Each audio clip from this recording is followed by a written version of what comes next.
नमस्कार दोस्तों, मैं विकास मल्होत्रा स्वागत करता हूं आपका लाल किताब एस्ट्रो सेंटर चैनल पर। दोस्तों, हमारी सीरीज़ चल ही रही है राहु पर। आपने जिसके अंदर 9 वीडियोस देख लिए होंगे, जिसमें हम राहु का जो राशि परिवर्तन 18 मई को होने जा रहा है। राहु आ जाएंगे कुंभ राशि में, केतु आ जाएंगे सिंह राशि में। ये हम 9 एपिसोड आपसे ऑलरेडी बात कर चुके हैं, जिनका लिंक डिस्क्रिप्शन में भी दे रखा है। अगर आपने वो वीडियोज़ नहीं देखे तो ज़रूर देख लीजिएगा। आज इस एपिसोड में हम बात करेंगे राहु का मकर राशि पर क्या प्रभाव पड़ेगा। नाम से बोलने वाली राशि आपकी मकर है, चंद्र राशि आपकी मकर है या लगन है, सभी पर ये अप्लाई होगा।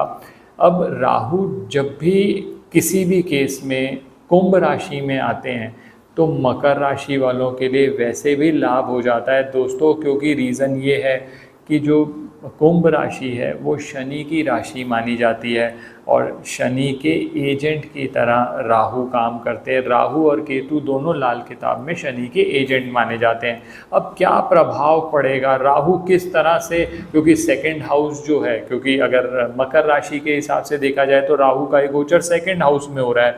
सेकंड हाउस धन का माना जाता है, वाणी का माना जाता है, परिवार का, पारिवारिक मूल्यों का। तो अब किस तरह से आपके लिए धन ही धन लाएंगे राहु, वो मैं आज इस वीडियो में बात करूंगा। राहु के रिजल्ट खराब हो रहे हो तो कैसे उसको ठीक कर सकते हैं, ये सारी बातें हम आज इस वीडियो में करने जा रहे हैं। अंत तक हमारे साथ बने रहें।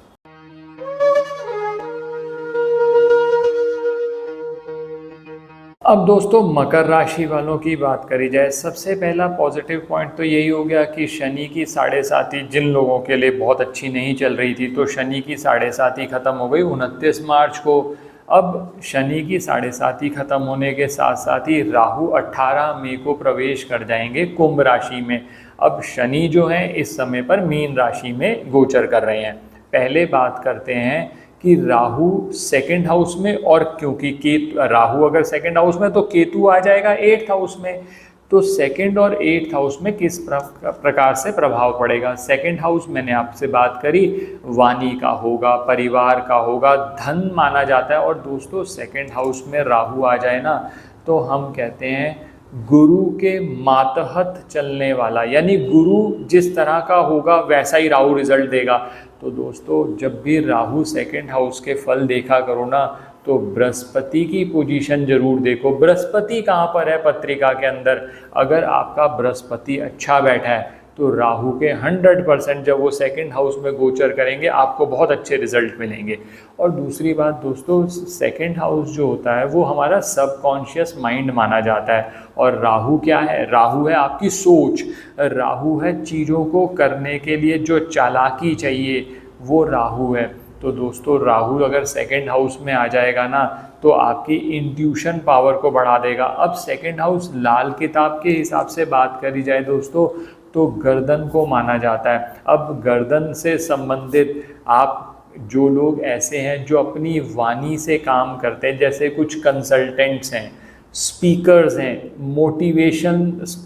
मोटिवेशनल स्पीकर्स हैं, उन लोगों के लिए ये बहुत लाभदायक रहेगा जब राहु सेकंड हाउस में आएगा, और ख़ासकर तब जब बृहस्पति अच्छे हैं आपके।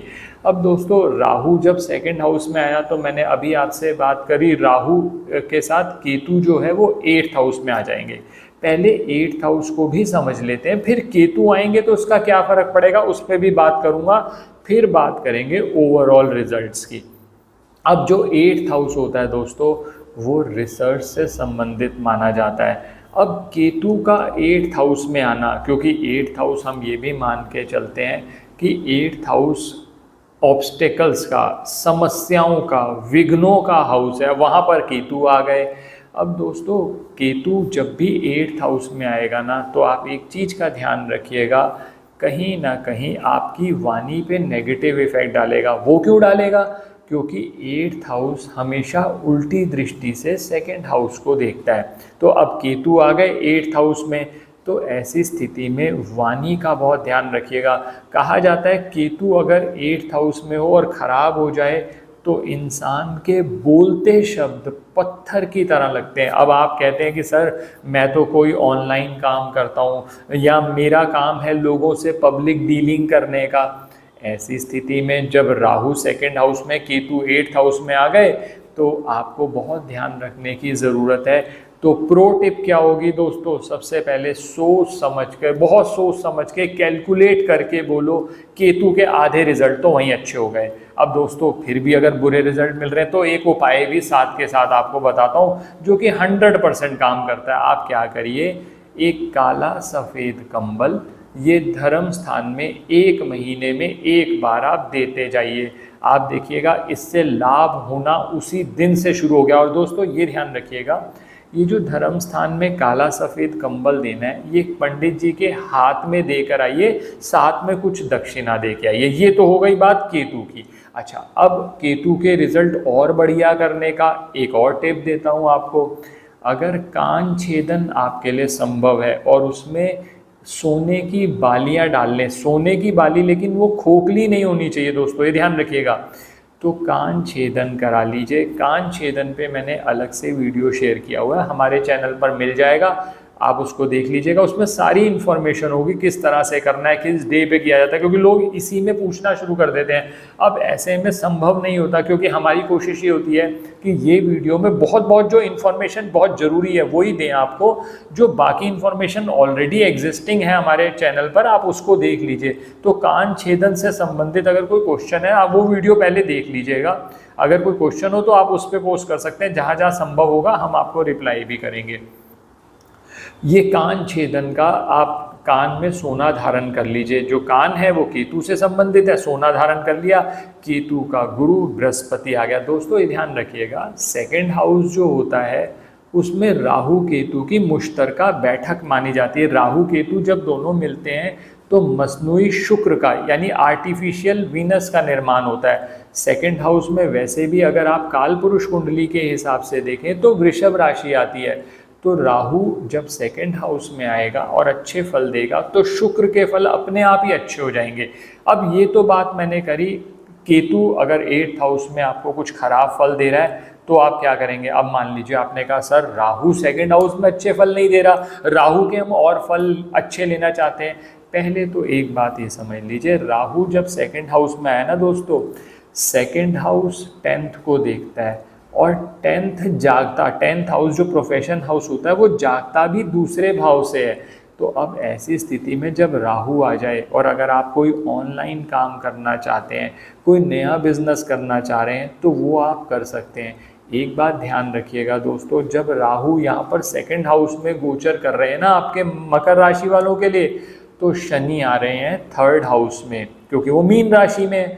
तो ऐसी स्थिति में शनि जब भी 3rd हाउस में होंगे तो फाइनेंशियल टाइटनेस देते हैं। और राहु जब सेकंड में आ गए और आपकी सोच कहीं पर भी ऑब्स्ट्रक्टेड हुई या बृहस्पति खराब हुआ तो पैसे फंसने का योग बनता है। तो एक प्रो टिप देता हूँ राहु सेकंड हाउस के लिए, शेयर मार्केट से पैसे कमा सकते हैं, आएगा भी आपके पास पैसा, लेकिन ध्यान रखिएगा ओवर स्पेकुलेट मत करिएगा। किसी भी केस में ऐसा मत करिएगा कि इंट्रा डे ट्रेडिंग से मैं सब कुछ कर जाऊं। उस केस में हो सकता है आप पैसा उधार भी ले लें लोगों से और फिर आप कहीं ना कहीं वो इन्वेस्ट कर दें, फिर वो फंस जाए, क्योंकि आपने स्पेकुलेशन। क्योंकि राहु दोस्तों क्या है, राहु इंट्यूशन पावर तो है, लेकिन राहु है जल्दी अचानक करने का, बहुत तेज करने का कारक। तो ऐसा भी हो सकता है कि आपको मोटिवेट करे जल्दी से, ये ना हम ऐसा करते हैं इस शेयर में लगाकर 10 को 1000 बना लेते हैं, तो वहाँ पर आपको लॉस हो सकता है, ध्यान रखिएगा। अब शनि 3rd हाउस में आएंगे आपके गोचर में, ऐसे में शनि के उपाय करना बहुत बहुत बहुत ज़्यादा ज़रूरी है।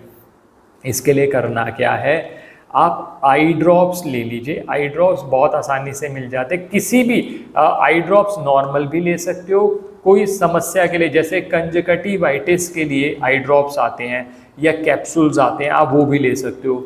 वो किसी ऐसी जगह पर दान दे दे, किसी ऐसे चैरिटेबल हॉस्पिटल में दान दे दीजिए जहाँ पर वो फ्री में बांटे जाते हैं। एक तो रास्ता ही है, लेकिन बहुत लोगों के लिए ये उपाय करने में कुछ दिक्कत आ सकती है। तो उसका दूसरा रास्ता ये है, आप अंधे व्यक्तियों की या ब्लाइंड स्कूल में जाकर वहाँ पर अपनी तरफ से कुछ सेवा कर दीजिए, जैसे वहाँ खाना खिला सकते हैं, या ये भी संभव नहीं तो लास्ट ऑल्टरनेटिव आपको देता हूँ, मजदूरों को नियमित तौर पर कुछ ना कुछ खाने के लिए देते रहे। तो शनि आपके थर्ड हाउस में जो रिजल्ट आपके कहीं पर भी खराब भी करने वाला होगा, वो रिजल्ट खराब नहीं होंगे, उसकी बजाय आपको बढ़िया रिजल्ट मिलने शुरू हो जाएंगे।